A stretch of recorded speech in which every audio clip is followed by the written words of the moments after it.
हजरत अली मेरे पास दौड़े आए और कहने लगे फातिमा चल मस्जिद। पता नहीं हुजूर को क्या हो गया, हुजूर रो रो के बेहाल हो गए और हुजूर हुजरे में रो रहे और हिचकियों की आवाज मस्जिद में आ रही है। चल जरा चल के हुजूर की बात देख क्या हुआ है, हमारी को ताकत नहीं अंदर जाने की। सैयदा तैयबा ताहिरा हजरत फातिमा झट से पर्दा ओढ़ा, हाजिर खिदमत हुई, अंदर गई। कहती हुजूर के कंधे पे हाथ रखा तो महबूब बेटी के हाथ की ठंडक महसूस की, सर सजदे से उठाया। फरमाया फातिमा आ गई हो? हुजूर आई। फरमाया चल बेटी तू भी हाथ उठा और मेरी उम्मत की बेटियों के लिए दुआ मांग। चल तू भी हाथ उठा, मेरी उम्मत की बहनों माओं के लिए दुआ मांग। महबूबा क्या हुआ? मेरे हबीब ने फरमाया रात मुझे दिखाया गया है दोज़ख में कुछ बीबियां हैं, उनके बाल फरिश्तों ने बांधे हुए हैं और उन्हें गुर्ज मार रहे हैं। वो चीखती चिल्लाती हैं और मदद के लिए पुकारती हैं, बड़ी तकलीफ में हैं। तो बीबी साहब अर्ज करते हैं या रसूल अल्लाह उनकी गलती क्या है?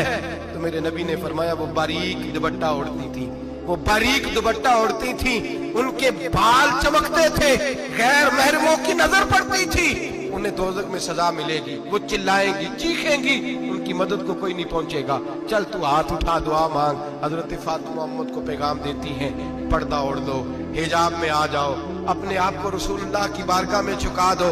मेरे भाई आज दिन ब दिन जैसे जैसे लोग कहते हैं डिग्रियां बढ़ गई, लेकिन उसके साथ साथ बीबियों का हिजाब उतर गया, सड़कें भी भर गईं। मेरे भाई हर महकमे में औरतें बैठ गईं, हर जगह बीबियां आ गईं, बैंक में औरतें आ गईं, प्लाजो में औरतें आ गईं, दफातर में औरतें आ गईं, जगह जगह गुनाह के अड्डे कायम हो गए। हबीब करीम सैयद आलम नूर मुजस्सम शफी मुअज़्ज़म सल्लल्लाहु तआला अलैहि वसल्लम ने फरमाया जब बीबी घर से निकलती है शैतान उसे ताड़ता है, वसवसा अंदोजी करता है, औरत नाजुक होती है, अकल की आदी होती है, उसको लोग वसवसे में डाल लेते हैं।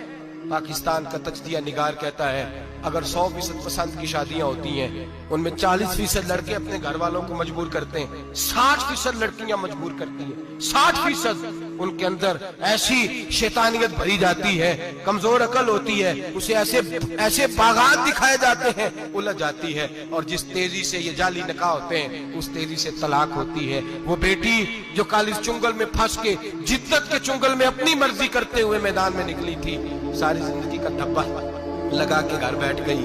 लड़का तलाक दे के भी पाक का पाक ही रहता है और बेटी की मंगनी भी टूट जाए तो लोग कहते हैं कोई ना कोई बात तो होगी। ऐसे थोड़ी हो जाता है। बेटियों तुम्हें रुसवा किया जा रहा है, बहनों तुम्हारी इज्जत से खिलवाड़ हो रहा है, तुम्हें बाजार की जीनत बना के तुम्हारे असल मकाम से तुम्हें गिराया जा रहा है। तुम समझ रहे हो हम जदीद हो गई, लेकिन तुम्हारा नुकसान हो रहा है, तुम्हें रुसवा किया जा रहा है। आओ दरे रिसालत माप पे, आओ मेरे नबी पाक के दरवाजे पे। मेरे हबीब ने फरमाया जिस बीबी में 4 खूबियां हो, कितनी हो जी? ये आपने दुआ करनी, अल्लाह करे मेरी बेटी में 4 खूबियां आ जाए, अल्लाह करे मेरी बहन में 4 खूबियां आ जाए, अल्लाह करे हमारी घर की मस्तूरात में ऊंचा आमीन कहिए सब में 4 खूबियां, अल्लाह करे भर जाए 4 खूबियां। मेरे हबीब ने फरमाया जो बीबी जरूरियात दीन का इल्म जानती हो, दूसरी खूबी उस बीबी के अंदर ये हो कि वो बीबी अपने खामन को राजी करने वाली हो, तीसरा फरमाया उस बीबी में खूबी ये हो कि अल्लाह के मुहर्रमात का ख्याल रखती हो, हराम में ना पड़ती हो, चौथा फरमाया पर्दे की पाबंद हो। फरमाया जैसे ही वो मरती है अर्श का मालिक उससे हिसाब ही नहीं लेता, उसे बगैर हिसाब किताब ही जन्नत अता फरमा देता है।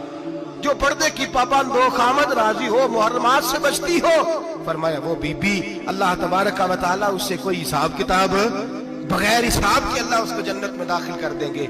रब हिसाब नहीं पूछेगा। अल्लाह करे मेरी बेटी भी बगैर हिसाब जन्नत जाए, माए बहन बीवियां बगैर हिसाब जन्नत में जाए। अल्लाह करे हम सब के घरों में जितनी औरतें हैं उनसे कोई हिसाब ना लिया जाए, बगैर हिसाब ही जन्नत में जाए। फिर उन्हें पर्दे का पाबंद करो, फिर उन्हें शौहर की ताजीम सिखाओ, फिर उन्हें हराम से बचना सिखाओ, फिर उन्हें रसूलुल्लाह सल्लल्लाहु अलैहि वसल्लम की बेटी का उस्वा नूर सिखाओ, फिर उन्हें हजरत आयशा की सीरत पढ़ाओ, फिर हजरत खदीजतुल कुबरा का तरीका बतलाओ, फिर उन्हें रसूलुल्लाह की कनीज़ाएं बनाओ।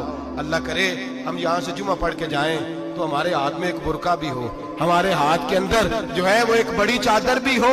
اماں کو کہے اماں یہ چادر رکھ, اس سے نقاب اوڑھ کے نکلنا. اللہ کرے چودھری صاحب سرپنچ صاحب کی پنچایت میں کوئی ایسا مقدمہ بھی آئے جو آ کے کہے میں بیوی نہیں رکھ سکتا, یہ پردہ نہیں کرتی, یہ کہیں مجھے بھی عذاب میں مبتلا نہ کرے.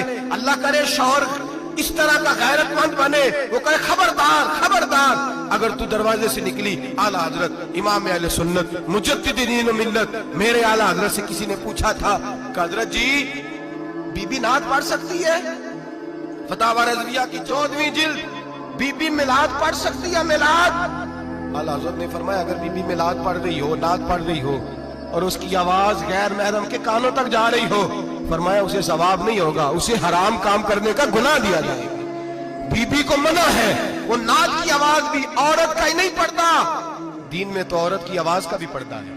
دین میں تو عورت کی, حضرت سیدہ زینب, حضرت فاطمہ کی وہ لخت جگر جو میدان کربلا میں امام حسین برابر کی شریک رہی سیدنا امام حسین کے ساتھ. یحییٰ بن معین کہتے ہیں میں 15 سال تک حضرت زینب کا پڑوسی رہا ہوں. 15 سال. گھر برابر ہوتا ہے نا, بندہ بی بی دیکھ ہی لیتا ہے. وہ بی بی کبھی پردہ ڈال کے جا رہی ہے دوائی لینے, کبھی نظر آ ہی جاتی ہے. کہتے ہیں 15 سال میں سیدہ فاطمہ کی بیٹی کا پڑوسی رہا ہوں, میں نے کبھی برقعے میں چھپی ہوئی زینب بھی نہیں دیکھی.